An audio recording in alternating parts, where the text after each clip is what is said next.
And welcome back to Party Chick Astrology. I'm Nina. I'm Shaina. And this is the 8th house. Yeah. Now, first of all, it has been like a minute and a half since we actually sat down and filmed a house video because the 3 7th house video that came out took a really long time. Yeah. There's a lot of pressure surrounding the 8th house. I think the most scary house video to make. Yes. Because it's like everybody has their own opinion on it. Like, it's just a lot. But I think that we do have a lot to add. Watching the videos and the stuff that's out there, I was like going through it. I was There's like, a lot that needs to be said about the 8th house. there's a lot that that's being messed up. That isn't being said. And that's what every person doing an 8th house video will say because there's some kind of fucking like. We see deeper into the 8th house. Yeah. What the other astrologers have said about Oh, that's what it is. It's a trauma complex. It's not like a god complex, but like 8th house or Scorpio can have like a trauma complex attached to it. For sure.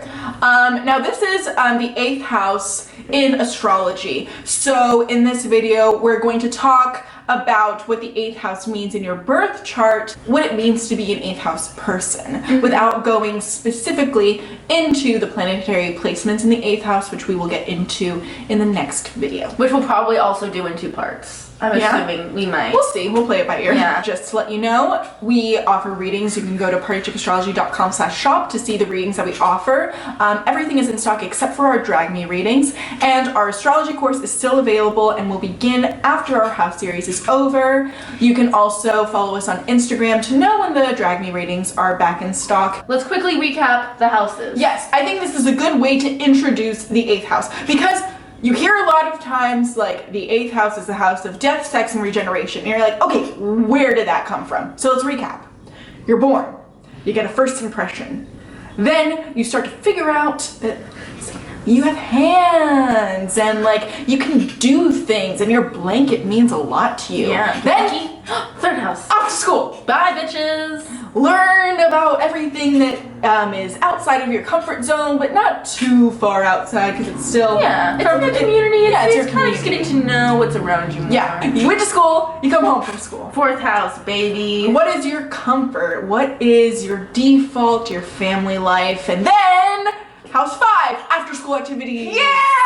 Creativity. What are you about? Yeah, What do you have? self-expression. Me. This also talks about romance and fun dating, you know? And casual sex. Yeah, which we'll bring up because the 8th house is that deeper sex. Because you're like, wait, so 5th house and 8th house both deal with sex? We'll get on talk to it. you about that. Then the 6th house. Routine, work, health. You just had your fun, now you need to clean up, you need to get ready for bed, and get ready to start the next day. 7th house. You meet your person, your other half. Yeah, you just are people. You just realize that there are fucking other people that affect you and your life and you have to be aware of them. You work on your shadow work. You kind of get into what it really means to be you outside of yourself. How do other people see me? What are other people like? What is everybody else like around me? There are people here. What the fuck? Oh my god, there are people here and I'm interacting with them and now they're bringing about fucking their problems, which is the 8th house. See, when you look at the 7th house as the marriage house, the 8th house makes a lot of sense as the marriage bed. Yeah, as the joint thing. Because you also need to remember that the 8th house is the opposite of the 2nd house. The 2nd house is values. Your stuff. Your stuff. Yes. Me, it's my stuff.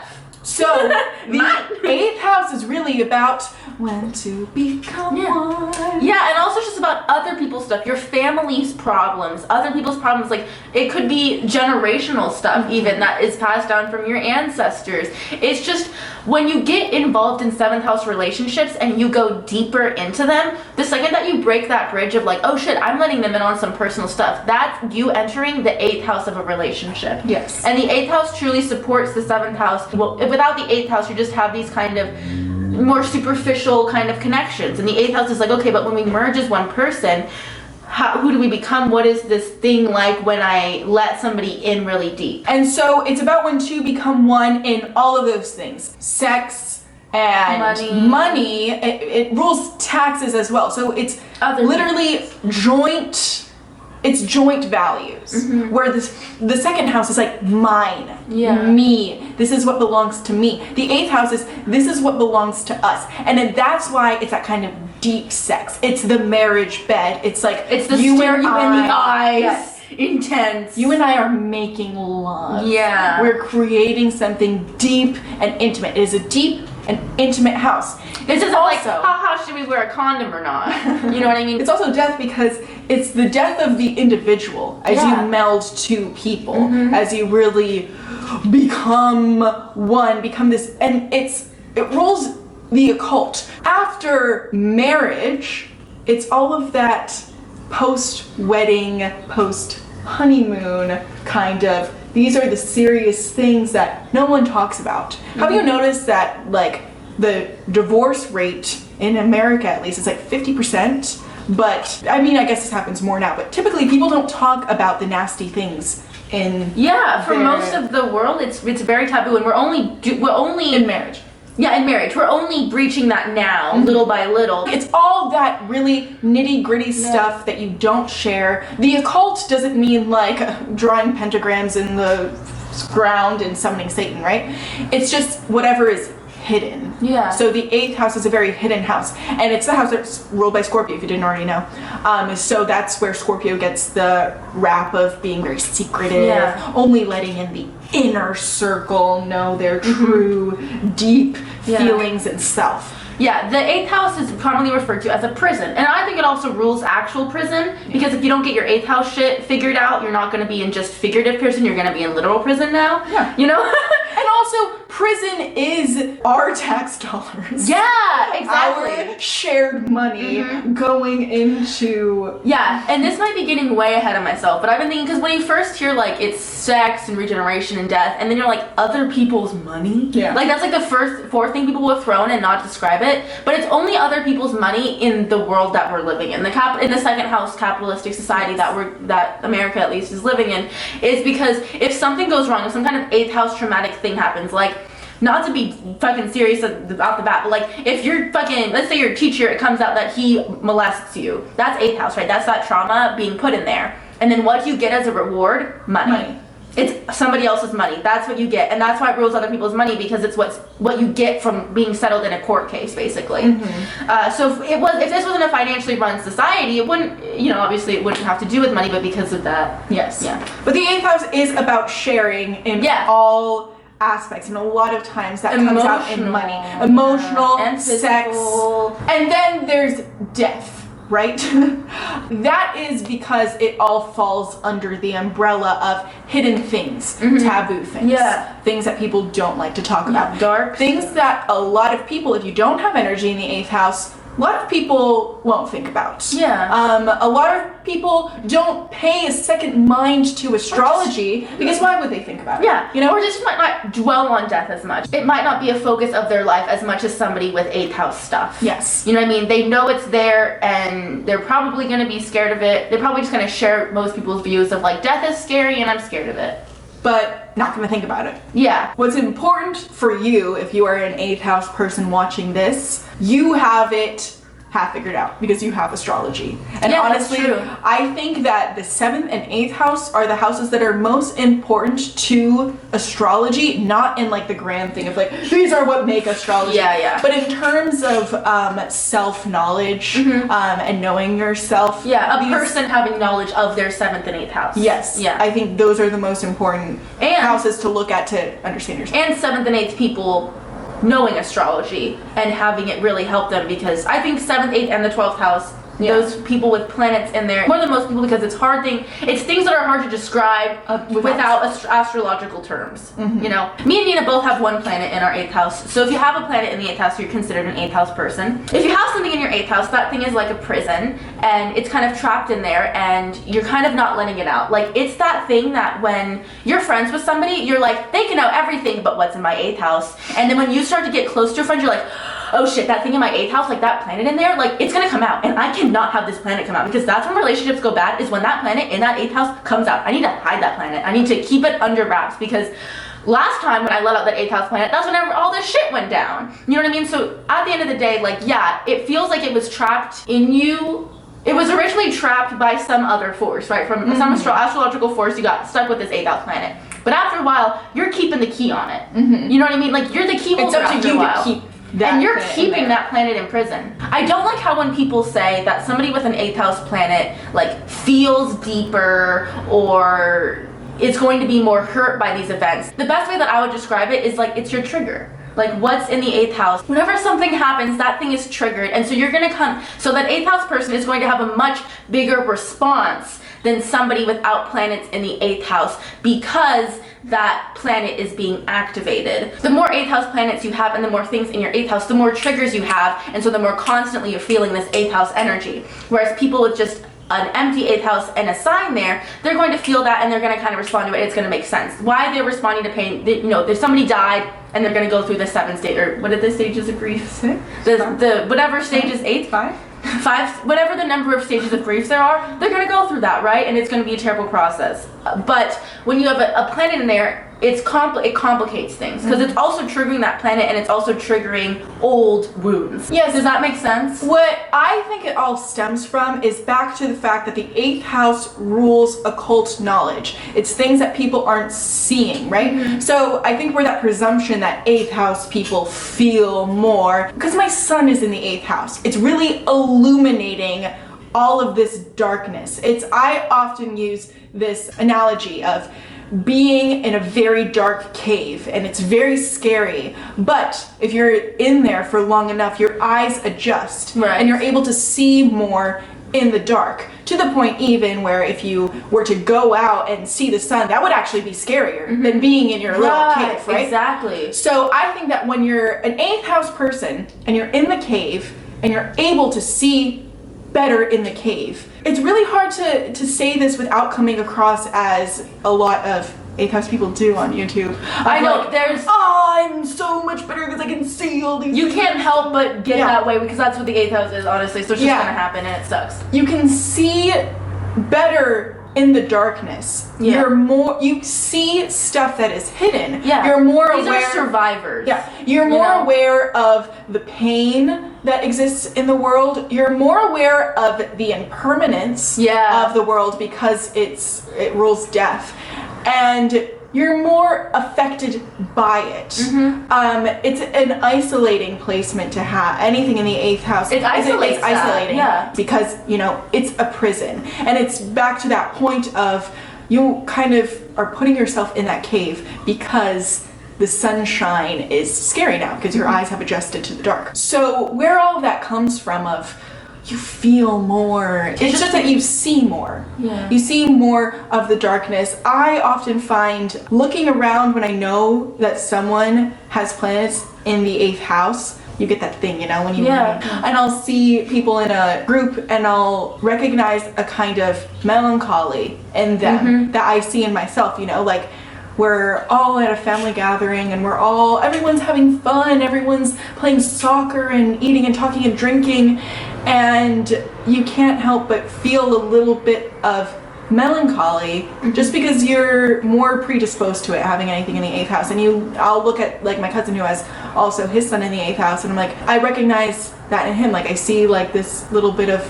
melancholy that kind of just shades over everything, and it's isolating because everyone's having fun and you're just like feeling a little melancholic for whatever reason. Just like for whatever reason you don't know. That's the thing, is that without astrology I wouldn't know why I was so predisposed to feeling so melancholic. The impermanence is also a huge thing. I want to point this out because it's like the opposite of the 2nd house.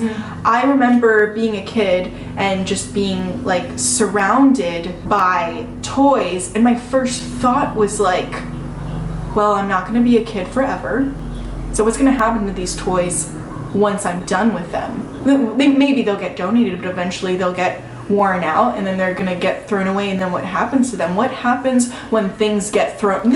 I'm literally like 5 years old. What happens when things get thrown away? Where does the garbage go? What happens to the garbage? What is going to happen to my teddy bear? Yeah, and there's like an emotional attachment there, a deep emotional thing. So you just can't help but think about the impermanence. A much smaller thing, but I just think it's something funny that people, if you plan in the 8th house, I think we're much more secretive about finances. Because both me and Nina have had that conversation about how somebody without something in the 8th house will just openly talk about their money and also be weird about what they tell and just kind of lie and da-da-da. And like when you have stuff in the 8th house, you're very specific specific. You're like, don't, like, one of my biggest pet peeves is when people walk into my apartment and go, how much your and rent how is. much, yeah, I'm like, that is so rude to me, because that's an 8th house thing. I'm like, you don't, no, you just met me. We're not in the 8th house yet. We're not talking about my finances. That is a very complicated scenario. And people ask also all the time about like when they find out how many subscribers we have, they're like, well, how much do you get in ad money? People ask me all the time. I get this assumption a lot about me that I'm like a trust fund baby or a daddy's girl. It's kind of like a typecast that I actually get put in a lot. Do your parents help your, and I'm not ashamed of like anything in my finances, But it's private. Yeah. It's private, and that's the end of the thing. It's complicated. The 8th house is fucking complicated, and so you know that stuff is complicated. And people with stuff in the 8th house are gonna be those kind of people that are like, even if they're not doing well financially, they're just gonna scream about it. And when you have stuff in the 8th house, you're like, how do you just scream about your financial state? That's private. That's private matters. Or sex too. Yeah, that's true. Yeah. You're gonna be a lot more secretive about like Or relationships in general. Yeah. Not that I'm like hiding people that I'm in relationships with. Like it's really none of your business. Yeah. You know? Another major theme of the 8th house is, what is your trauma? What traumatic things have you gone through that kind of other people have put on you? You know, it's like other people's trauma that is now your trauma. Or it could be a generational family thing that is now put on you for some unknown ancestral passed down woo-ha. It is the 8th house. Yes. Occult fucking weird reason. And the thing is, it's not always very obvious. But No. the 8th house is the house of Scorpio. So people with 8th house energy are Feel it. detectives, Yeah. you know? We want to know. get to the bottom of like, where did this happen? Why do I feel this way? What is this from? Especially when you're experiencing very intense, melancholic, isolating emotions that you feel like no one else is feeling around you. You're like, why is this going on? And for this reason, I do think that sometimes 8th house people can develop victim mentalities for the sake of labeling why they feel a certain way. Yeah. Of finding that headline of like, I went through this, so now it makes sense why I feel this way. But it's actually not always very cause and effect. Like, I remember for a very long time feeling depressed and existential and not having that kind of headline of And that trauma. Yeah, and that's It's very happened to me. invalidating, especially for an 8th house person. You feel like you need to have the reason for it, and so you're going to be a detective and figure out why. But sometimes it's just because you have that plan in the 8th house. I mean, there is kind of like a promise of something traumatic happening to you. So Yeah, like the 7th house Venus is a promise of love, and 8th house Venus is a promise of something traumatic is going to happen. yeah.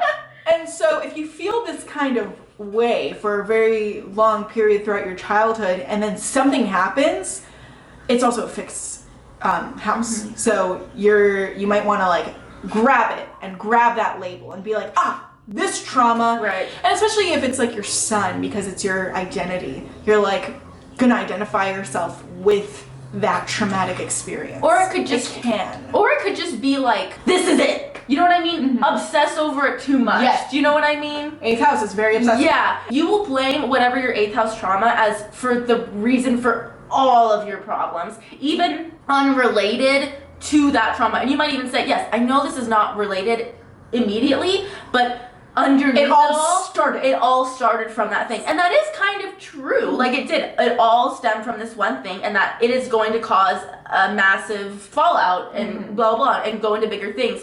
And somebody with something in the 8th house, what can happen is, I literally just experienced this, of like something bad would happen completely unrelated to my 8th house planet, but yet I was like, this is all because of, it all goes back to, and it's because of that trauma that I experienced through that 8th house planet. Almost every time you get upset, that 8th house planet is going to be triggered, and that's going to then be thrown into the fire as well. Yeah. You know what I mean? Like, you're already smiling because of this one thing, but then whatever is that 8th house thing, it's going to be like, let's just add that too, because like, why the fuck not? I'm already going down this black hole. What a fun time. Love it. Love just getting in the cave of my melancholy and turning off all the lights and wrapping myself in a blanket. Yeah.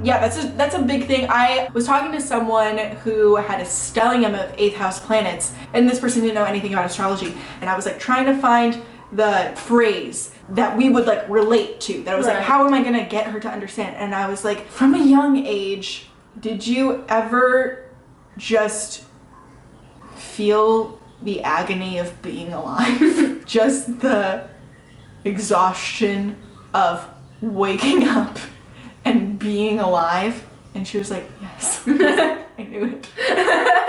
Also, the 8th house is very paradoxical. Scorpio can get this label, but can be very vengeful. With the 8th house, it can easily become like the abused becomes the abuser, and I think that will come from a negatively aspected planet in that house. Because if you have a negatively aspected planet in that house, that means that whatever trauma happens in the 8th house, it's gonna be bad. But it can almost be a relief or a release that does come, if that makes sense, and it can almost be a positive thing and you can grow from it, right? That's the whole 8th house thing, is that you're being destroyed and you're trying to grow from it. Exactly. But if you have a negatively aspected malefic planet in there, you can just become a repeat abuser. Does that make sense? Yeah, that is a danger with it. Yeah. That is a good thing to bring up, is the death and regeneration. Yeah. And I think where the regeneration is through knowledge is power. Yeah. Because the 8th house is shining light. And the 8th house is all of this like untalked about, unseen stuff. So when you're shining a light on it and you're becoming a detective and really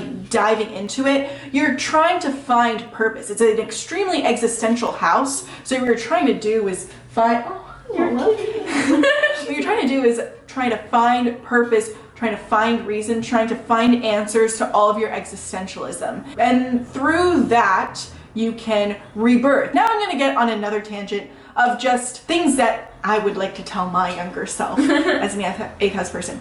Well, first of all, when I found out that I was an 8th house person, I wasn't even that knowledgeable about astrology. I think the first time that I was introduced to houses was when I found out that my son was in the 8th house. That validated a whole bunch of stuff because I always felt like a Scorpio growing up. And then I very quickly got into a victim mentality because I grew up around a very small group of people. I went to a very small school and I really felt like I was the only one going through the things that I was going through. I really latched onto my trauma as an identifier and felt very victimized by it when I was younger. And then reading birth charts and looking on Astro Theme, looking at other people with Sun in the 8th house, you realize how unalone you are and you realize what a powerful position is. And these people are not victims. These people are actually very normal people who are not living in their victimhood. Because they've come out the other side. Exactly. And that's where the whole rebirth comes from. And there's a lot of power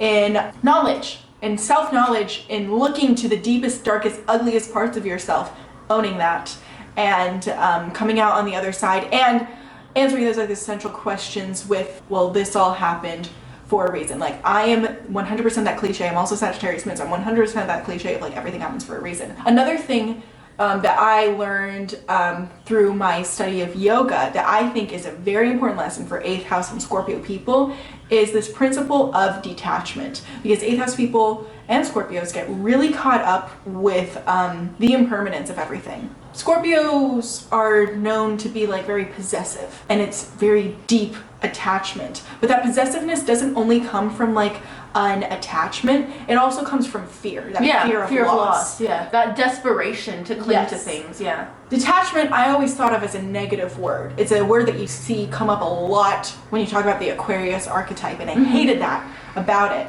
But the thing with detachment is just kind of accepting the impermanence of everything, accepting not being in control. That's another Scorpio thing of like really, really wanting control for fear of being without it. It's also a tool of survival. Of like, you can't really live in this life and be okay all the time if you're so attached to every little thing that happens, you know? And 8th house people can get that way. And the more planets you have in there, the more triggers you have. So that means that in day to day, the more things that are going to trigger your 8th house, and constantly kind of like living in that pain and that emotional pain that you kind of, a Scorpio actually said it this way, of like, you almost get so used to kind of somebody cutting you that after a while and they take it out, you're like, no, and you kind of have to cut yourself because it's what you're used to. It's the pain that you're used to.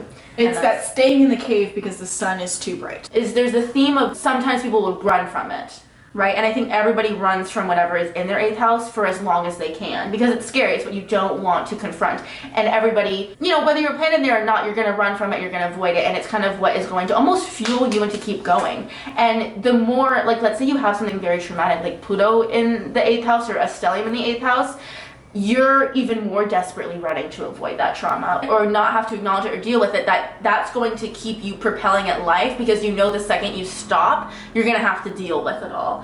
And so some people spend their whole life just running and distracting themselves from the trauma, and then they'll wind up, you know, beating and toppling over and falling, and then that'll be their trauma that they were running from inevitably. You'll always run into it, and almost every time you run into it, you're not going to be prepared, because the paradoxical thing of whatever is in your 8th house, that's what you're scared of. That's what you know is looming over your life, and you know is going to confront you, and that's what you're not prepared for. And you're like, I'm not ready for this. This is what I don't want. But in the end, that's what's going to wind up coming to you. Yes. Does that make sense? I think a good word to clarify detachment is surrender, because it's not just like detach, like I'm not going to think about it. Yeah. It's not that negative. No. Like detach of like whatever, I'm not going to feel it. Which not is gonna like deal with it. It's me, Aquarius and Uranus in the 8th. Yeah. It's surrender to the outcome. It's not being attached to an outcome. It's not being attached to the past and reliving a victim mentality. It's just surrender. And it's gonna happen. And to a point, kind of just like diving into the deep end. It's gonna be what you're so scared of that when the trauma hits you, or whatever is gonna come at you hits you, it's gonna be the thing that you're least prepared for but most scared about. Mm-hmm. And because like you didn't do the proper training of dipping your toe in the first place and kind of like, you know, getting used to swimming first before you jumped in, you almost get pushed in, and then like that initial cold is like, yeah, that like sparks and gets over with, but now you have to deal with the fact that you're drowning in a pool. Mm-hmm. You know? Yeah. It's a big old complicated metaphor up here. Yeah, in the 8th sorry. house. It's okay.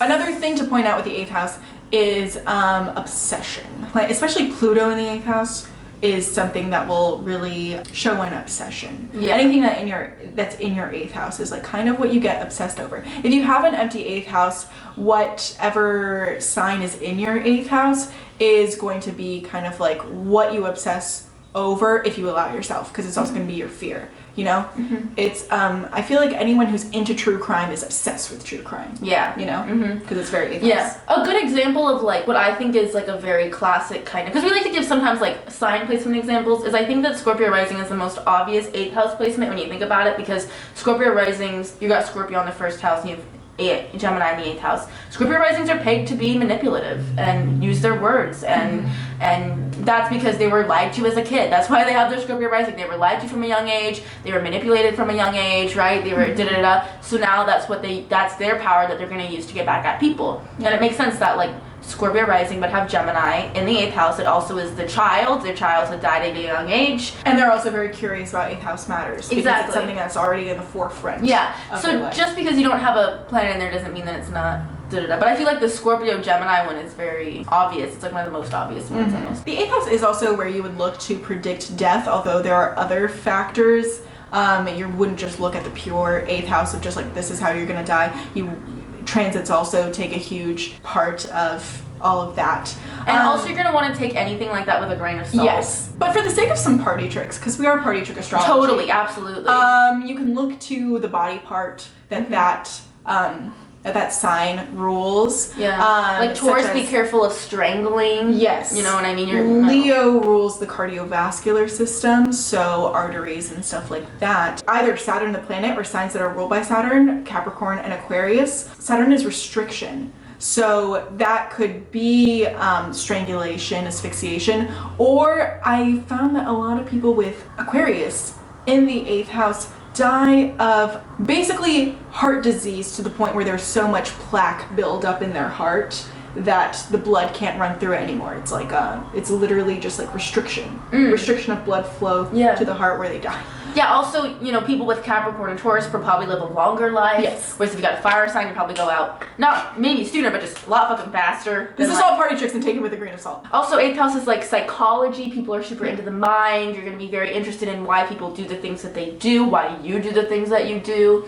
In a good scenario of an 8th house situation, it can also be like your power, you know? And Alyssa Sharp says this, and that's what she says. And at first I was like, eh. And then it's like the survivor thing. It's like you survived blank. What have you survived and made it out of and are now, you know, okay to tell the story about and help heal other people's through? And if you get through your 8th house stuff without dying or whatever fucking worse shit happens, going to prison and stuff, if you make it out alive, that is now, what is in your 8th house is now your power. And what you have gone through and have accessed, your trials and tribulations and your whatever, you now can use to help, you know, heal others. Also, a lot of times it's taboo things, you know what I mean? Because it's the 8th house, so your trauma probably has to do with things that aren't okay in society. So it's also about like Nina said, shining a light on that and using what you've been through to talk about it and bring it to the surface. It's sharing at the end of the day. And unlock your little prison cell and tell everybody all about what you went through that, and it'll help other people that have been through it too.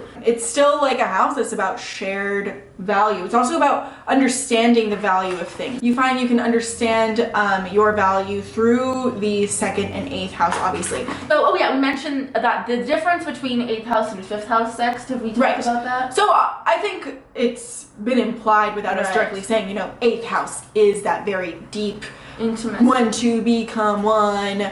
The marriage bed. It comes after marriage. That's where that entire idea of saving yourself till marriage comes. But then again, the 5th house comes before the 6th. Yeah, so the more stuff you have in the 8th house, the more sex like that is going to mean to you, and the more things that might come out. The 8th house shows your outlook on intimate sex. And that doesn't always mean that your outlook on very intimate sex needs to be intimate sex between two people. Or what you want. Or what you want, yeah. Depending on where your energy is. It just shows what you're wanting long term. Yeah. I think if you're a 5th house person, that says a lot about what sex means to you versus if you're an 8th house person. So the camera died and we still have more to say. Classic party chick astrology. We're here phoning it in. Sex is probably something that you think about a lot as an 8th house person and something that is very important to you. Not important as in like... I can get fucked all the time, yeah. Yeah, and not important as like, oh my god, shoes are very important to me. It's like, it rules. It's life or death. It's value. So it's something that you value a lot. You'll probably find that in relationships, a physical connection is something that you value first and foremost. You're like, I can't be in a long committed relationship if sex isn't like a huge part of it. If the sexual connection isn't... Because that's the deepest part of me. Yeah. That's me at my most vulnerable inner core. And if that is not compatible with the other person, then why would I waste my time with them? Because we're not compatible. It's just something very important. You'll probably find with 8th house energy that you were sexually educated or exposed to sex from a very young age, that you were sexualized from a young age, or that you got into puberty earlier. It wasn't just the typical when you were supposed to, you were sat down and told about it. It was something was off. Too young, too old, bad setting, inappropriate. This teacher shouldn't be telling me this. And then it kind of became something that you think about a lot, or just if you're thinking of it from the ages of 3 to whenever,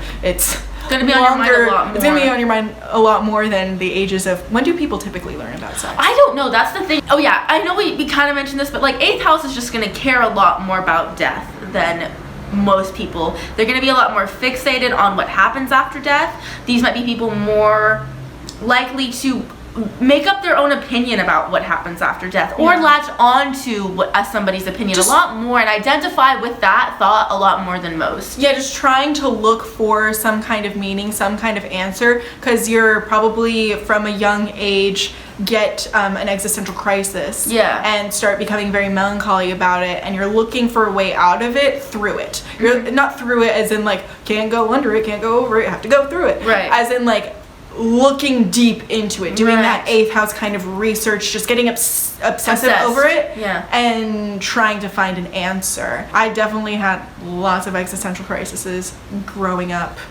but I feel much more at peace with my relationship with death now. That's something to look forward to if you really make the commitment of really trying to find the answer. Get on a Don Quixote style mission. Yeah, but that's just the whole thing with the 8th house in general, is if you go on a mission to find that thing and you decide that you're not scared of it anymore, and you're willing to go through it, whatever it is, if it's about death or sex or whatever the fuck is in your 8th house and whatever that theme is, if you're finally willing to sit down and either the world shoves it in your face or you shove it in your face and you're willing to go through it, when you come out of the other side, it's your power. You know what I mean? That's why Nina's now I used to go through all these existential crises with death, but now she's probably at a much better point than most people are at her age about her relationship with death. And not saying that it's perfect and she's always all but I'm so fine with death. That's if you found this video, then you're on the right path as an 8th house person. Yeah. This is super late to say this, but if you don't happen to have any plans in the 8th house, we do have a blog post on our website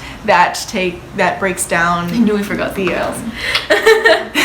the signs that breaks down the house CUSP the house rulers. CUSP rulers. Yeah. But if you don't know this, but well, maybe you're just watching the 8th house video, because if anyone's gonna just watch one of the videos, it's gonna be the 8th just house the 8th video. house. I think that's it. The 8th house in astrology. Thank you so much for watching. Make sure to check out all the links that we mentioned. I'm not gonna say them again. Bye. Bye.